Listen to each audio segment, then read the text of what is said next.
So I love all of that. And there's the other side of it as well, what's going on inside of you, right? So you're saying that you're not feeling it, right? And so here you are, you're taking actions. So if you look at the actions you're taking, right? You trace the action back to the feeling. What's the feeling that you have when you're taking these actions or not taking the actions? When you're saying that you're not feeling it, what's the feeling you have? I mean, when I work this stuff out and I like to work with people. When I'm talking to someone, I know how the reaction is. But when I'm working this stuff out on my own alone, and then I'm like, okay, let's put this out there, but it's a lot of creation, and then we put it out there, and it's like. But when I talk to people that I have this, I can feel it. Right, but when you're working by yourself is what we're talking about, right? Yeah. Okay, so if you think of a clock, 12 o'clock is what you believe. 3 o'clock is the perception in which you see things through that come from that belief. So I believe, what's your belief? I believe like what I do can change things. But when you're by yourself.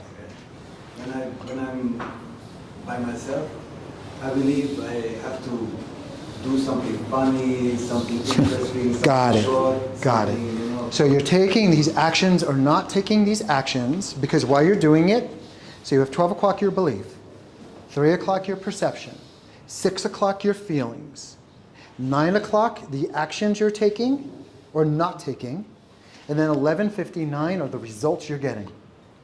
You look at your belief and it's on the opposite side of the clock, but literally it's right next to it. And so we're constantly looking at our previous actions and we're identifying with it and we're staying stuck in a downward loop, right? Your feeling is coming from a perception you have when you're doing it, which might be it's inauthentic or whatever it is, which is coming from a belief. Is that belief working for you? Is that belief working for him? No. Right? So what we would do, what we'll be doing in our program, is being able to look at the vision of what we're creating at the highest level. Everything that Robert was just saying, how it's benefiting, how it's ecological, which means it's good for you, you're doing well, you feel your power, your calling happening. It's good for the people who sign up. They're changing their life, they're connecting to others, to women, and it's changing the world.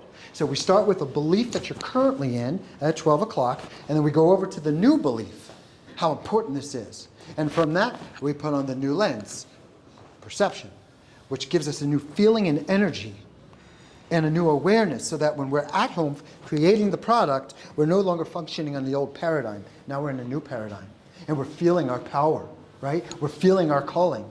Transient hypofrontality. Anybody heard of that? Transient hypofrontality. Can you share with what that is, please? I don't remember exactly. But I heard that thing once before. And I know it's cool. We love the honesty. Go ahead. Who here has ever heard of being in the zone? Raise your hand. Like when an athlete's in the zone and like they're there, the basket is there, and somehow they're doing the impossible. They're nailing it. You're talking about the flow state. That's right. Is that what it means? That's what it is. It's when you don't feel passage of time. For example, if you like driving a car and you love it and it's kind of like high intelligence, it requires a lot of intelligence and it's very specific, but it's become so ingrained to you that you don't really feel that you're driving to you, it becomes pleasurable. Second nature and enjoyable. Yeah. So it could be dancing, could be cooking, anything. But that's something where like you don't feel the passage of time, I feel like that. Like the passage of time. That's totally it. So the name is to get out of your head, because when you're at home, you're in your head, right? And we want to get into the game.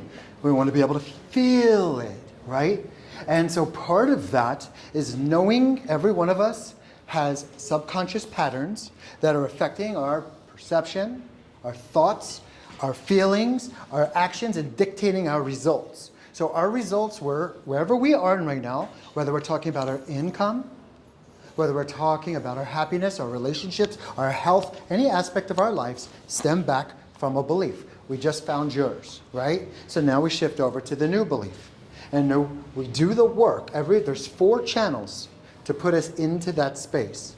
In our program, we share the 4 channels so that everyone can crack their code to be able to optimize all aspects of their existence. But the name of the game rewire the belief. New perception creates new feelings, new actions, and that's where you start getting new results. Does that make sense?